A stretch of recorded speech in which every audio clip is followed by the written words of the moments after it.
पैगंबर मोहम्मद के जन्म दिवस के धन्य अवसर पर 12 रबी अव्वल एशिया का सबसे बड़ा जुलूस मोहम्मदी इस वर्ष 28 सितंबर को निकाला जाएगा। जमीयतुल उलमा सिटी द्वारा परेड ग्राउंड से जुलूस उठेगा, जिसकी तैयारी लगभग मुकम्मल हो चुकी है।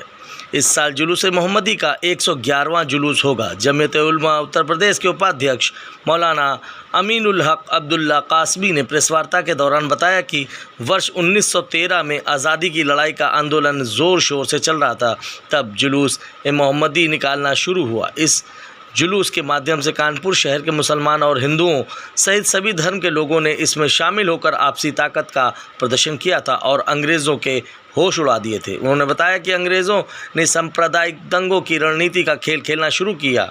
वह अपने नापाक इरादों में सफल नहीं हुए थे और कानपुर शहर में मोहम्मद के इस महान जुलूस ने शांति और मानवता को कायम रख प्रेम, भाईचारा, सांप्रदायिक सौहार्द और एकता का संदेश दिया और आगे भी देते रहेंगे।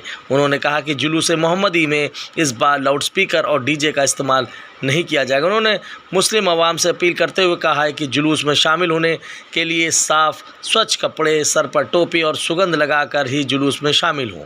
मुसलमानों से अपील है कि इसी दिन हमारे हिंदू भाइयों का भी त्यौहार है, इसलिए हमें इस त्यौहार पर आपसी प्रेम और भाईचारे के साथ मिलना और निभाना चाहिए। ये अल्लाह के पैगंबर की शिक्षाएं हैं और उनके प्रति सच्ची अकीदत भी रखनी चाहिए। आइए सुने क्या कहा उन्होंने।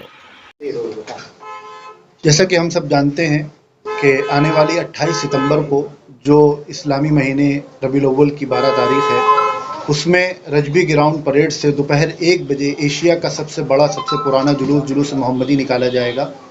ये जुलूस 1913 से निकल रहा है और 1948 से इस जुलूस का नेतृत्व नगर जमीयत उलमा करती चली आ रही है। ये जुलूस 1 बजे परेड ग्राउंड से उठेगा और अपने रास्ते से होते हुए नई सड़क, पेशबाब, बेकनगंज, कंगी मोहाल, चमनगंज, लाटू शोर वगैरह होते हुए 4 साढ़े 4 बजे के करीब ये जुलूस मिस्टन रोड मछली बाज़ार मस्जिद में रुकेगा। वहाँ असर की नमाज़ पढ़ी जाएगी। फिर वहाँ से चलकर 6 बजे के आसपास फूलबाग मैदान पहुँचेगा। वहाँ मगरिब की नमाज़ पढ़ के ये जुलूस मुकम्मल होगा। इस जुलूस के हवाले से 2 पैगाम नगर जमीयत पूरे देशवासियों को देना चाहती है कि ये जुलूस आक़ाए नामदार जनाब मोहम्मद रसूलुल्लाह सल्लल्लाहु अलैहि वसल्लम, जो हमारे प्रॉफिट हैं, आखिरी प्रॉफिट हैं, उनके नाम से निकलता है, जिनको कुरान ने रहमतुल लिल आलमीन कहा, यानी आप सब के लिए रहमत हैं। तो जुलूस से जुड़े तमाम लोग कानपुर में हो या बाहर हों, उनकी ये जिम्मेदारी है कि वो किसी के लिए जहमत न बने, बल्कि अपने कर्म से और अपनी बातों से दूसरों के लिए रहमत बने। और दूसरी बात यह कि इस जुलूस की शुरुआत 1913 में हुई थी, जब अंग्रेज़ गवर्नमेंट ने मस्जिद का एक हिस्सा गिराया था और फिर जब मस्जिद को दोबारा लोग तामीर करने के लिए आए तो उन पर फायरिंग की गई, जिसमें बड़ी तादाद में लोग देशवासी मुसलमान शहीद हुए। तो उस टाइम पे अंग्रेज़ के ख़िलाफ़ आक्रोश था और ये जुलूस निकाला गया था, जिसमें मुसलमानों के साथ साथ बड़ी तादाद में हमारे हिंदू भाई भी शरीक हुए थे।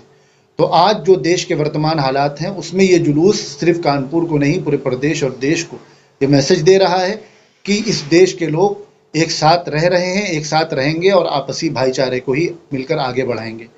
जुलूस के हवाले से एक रूमर फैल रही थी, उसके बारे में ये बहुत जमीयत उलमा की तरफ से इस बात को वाज़ेह किया जा चुका है बार बार कि जुलूस 28 तारीख को दोपहर में 1 बजे परेड ग्राउंड से उठेगा, जो जुलूस की रवायत रही है, और 6 बजे फुलबाग मैदान में जाके ये जुलूस मुकम्मल होगा।